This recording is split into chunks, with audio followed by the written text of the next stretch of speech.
Yan, hello guys! Hello to my vlog! Galing ako sa trabaho, syempre.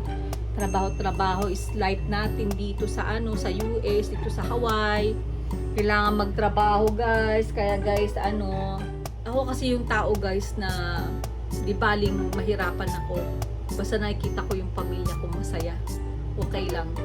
Lagi kong dinadasal kay Lord na pahabain niya yung buhay ko. Bigyan niya pa ako ng lakas ng katawan para magamit ko sa pagtatrabaho. Iingatan ko yung katawan ko. Pero bigyan mo ko ng lakas pahiram naman ako ng lakas ng katawan para magamit ko sa trabaho ko. Kasi minsan, nararamdaman ko na yung sobrang pain. Sobrang sakit. Mga likod ko, lahat ng katawan ko. Pero, kailangan ko magtrabaho guys kasi minsan di ko na maano sa asawa ko dumadaing ako sa asawa ko, nahihiya na rin ako sa kanya kasi alam mo, full support ang asawa ko, alam niya pagdating niya galing trabaho, mamasain niya yung paa ko, hita ko.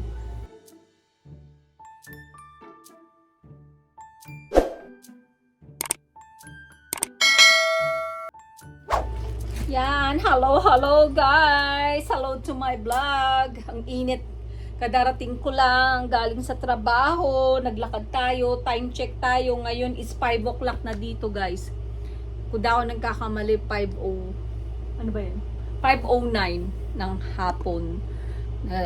Galing ako sa trabaho, syempre. Trabaho is life natin dito sa sa US, dito sa Hawaii. Kailangan magtrabaho guys. Kaya guys, subscribe na kayo sa akin. Alam nyo, marami akong tinutulungan guys. Hindi ko masabi. Pero alam nyo na yun, nasasabi ko naman sa ibang vlog ko. Alam nyo kasi napakaswerte natin. Kasi sa kami magkakapatid, ako lang yung nakapunta dito at nakalabas pa ng ibang bansa bago ako mapunta ng US. Nag-Japan muna ako guys. Alam nyo, yung kung nakakapanood kayo ng vlog ko, tapos doon ko na-meet yung husband ko, yun. Eto, sinuwerte tayo dahil mahal tayo ni Lord, dahil alam mo yung sakripisyo mo sa pamilya mo, totoo yun. Pag nagsasakripisyo ka, nagsasacrifice ka para sa pamilya mo, sa mga mahal mo sa buhay, bibigay sa'yo ni Lord yung nararapat para sa'yo. Lalo na ako, ang mga magulang ko, minahal ko sila, binigyan ko sila ng talagang, alam mo yun, yung para sa kanila na talagang yung pagpapagamot nila, kasi yun talaga yung mula pa nung ko, high school pa lang ako, elementary, hinano ko na sa buhay ko yun na bibigyan ko ng sarap sa buhay, pararanas ko sa magulang ko yung sarap sa buhay.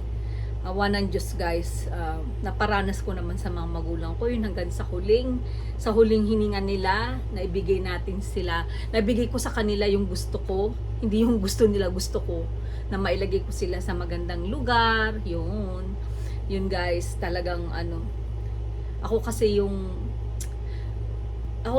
tao guys na di baling mahirapan ako, basta nakikita ko yung pamilya ko masaya, okay lang. Oo, kasi yun yung kasiyahan ko sa buhay, yung maibigay ko sa pamilya ko yung sarap at saka yung sagana. Hindi man sagana, nakakatulong ako sa kanila na kahit papano naiibsan yung hirap sa buhay. Kasi sa amin magkakapatid, ako lang guys ang nasa ibang bansa. Kaya yun, patuloy pa rin tayo tumutulong sa mga siblings ko, mga kapatid. Yan, tumutulong pa rin ako kasi siyempre, hindi sa alam nyo naman, di ba, sa magkakapatid meron talagang minsan hindi naman sinuswerte, may sinuswerte. So pag ikaw yung sinwerte, sa'yo ibinigay ng Panginoon yung kumbaga sa para sa akin na lang binigay ni Panginoon sa akin to, dahil siguro alam niya kasing hindi ako madamot na tao. Kasi ako kasi yung tao na mapagmahal sa pamilya. Inuuna ko ang pamilya ko bago ibang tao. Yun. Malungkot mang isipin kasi para may pinaghuhugutan yung sinasabi ko guys, kasi hindi ko na lang isi-share dito kung ano man yung mga pinagdadaanan ng pamilya namin, pero nalulungkot ako kasi nalulungkot ako kasi parang bakit bakit ganun? Bakit ako nagawa ko yung gusto ko sa buhay ko, nagagawa ko. Pero yung iba parang hirap silang hindi ko maiano basta yun na lang guys, ano na lang kasi iyak na naman tayo dito kasi nalulungkot ako sa nangyayari sa buhay ng pamilya namin kasi wala na nanay ko, wala tatay ko, so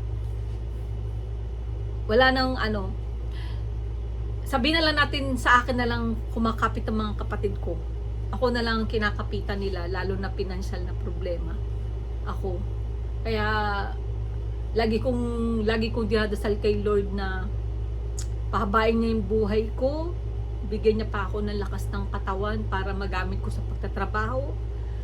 Ako din naman inaalagaan ko yung sarili ko, kaso lang minsan syempre sa sobrang bigat ng trabaho, may mga pain tayong nararamdaman sa katawan, pero ano lang, nararamdaman ko yung mga pain, sobrang pain, pero kahit iinda ko naman yun, ano naman gagawin ko? Iinda ko lang, nangiinda. Pupunta ako sa doktor. Pag pumunta ako sa doktor, bibigyan lang ako ng medication, iinumin ko. So, marami na akong gamot, hindi ko na iniinom guys. Lahat. Nagbibili ako ng mga pang-support sa paa ko, yung mga para makompress siya yung pain na nararamdaman ko sa paa ko, sa likod ko, shoulder ko. Alam nyo naman, itong right shoulder natin na surgery natin to dahil sa trabaho ko. So, yun lang, baling kumakapit lang ako sa kanya na nasa itaas dahil alam ko naman hindi niya ako pababayaan kasi lagi ko naman sinasabi sa kanya na iingatan ko yung katawan ko, pero bigyan mo ko ng lakas pahiram naman ako ng lakas ng katawan para magamit ko sa trabaho ko kasi minsan nararamdaman ko na yung sobrang pain, sobrang sakit, mga likod ko, lahat ng katawan ko, pero kailangan ko magtrabaho guys kasi minsan hindi ko na maano sa asawa ko kat dumadaing ako sa asawa ko, nahihiyaan na rin ako sa kanya kasi alam mo, full support ang asawa ko, alam niya pagdating niya galing trabaho, mamasahin niya yung paa ko, hita ko, minamasahin niya yan kasi minsan to the point na dumarating na hindi ako nakakatulog sa sobrang pain. Ayoko naman mag-rely sa sa gamot kasi ayoko madamage yung kidney ko tsaka liver ko. Niingatan ko kasi hindi naman ako bata. So, yun guys, alam kong mahal ako nung nasa taas, hindi niya ako pababayaan kasi marami na akong dinaanan na nakasurvive ako guys. Yun lang yung ko sa kanya kasi kahit marami nagsasabi na intindihin ko naman yung sarili ko, pamilya ko sarili, pero wala nang malalapit ang mga kapatid ko, wala na silang maano kundi ako, kaya nga ako yung ugali ko talaga, minsan galit ako, minsan yung galit ko sa kanila napapawid dahil naiibsan na lang na napapalitan ng awa sa mga kapatid ko kasi nga nung mga bata pa kami, hirap sa buhay yung mga dinanas namin. Yan, share na naman tayo. Tapos, ako yung unang-una sa amin ang lumabas ng bansa ako. Naglakas loob ako nung guys na lumabas ng bansa para lang kumita dahil sa hirap ng buhay namin. Ang nanay ko ay teacher, tatay ko ay security guard. So, hindi nila kami kayang buhayin kaya nila kami pakain, but yung mga ma-provide yung mga pangailangan namin, minsan pahirapan. Kaya, nakikita ko yung hirap na yun, maski ako nadanas ko yung guys, sobrang hirap. Alam mo, papasok ka sa school, wala kang baon, minsan hindi ka pa nag-almusal. Sobrang nadanas namin hirap mo. Kaya ako, pag nakikita ko yung mga kapatid ko na hirap sa buhay, hindi ako po pwedeng pumikit lang yung mata ko, palipasin ko lang yun, nakalimutan ko sila, hindi. Kasi ako, abang kumakain ako ng masarap na pagkain, tapos may kaanak ako na hirap sa buhay, hindi ko kaya, hindi ko malulunok yung pagkain. Hindi ko kaya lunukin kasi kahit na ganitong hirap ako sa trabaho, mas maganda pa rin yung buhay ko sa kanila. Oo, sa totoo lang. Yun. Nasi-share ko lang sa inyo kasi ngayon may pinagdadaanan yung pamilya namin. Hindi ko nasasabihin sa inyo kung ano yun. Basta, nakakalungkot lang kasi na naman, dumadaan na naman yung problema sa mga kapatid ko. Siyempre pag kami mga problema sila lalo na mabigat, nadadamay ako, hindi ako po pwedeng manahimik lang.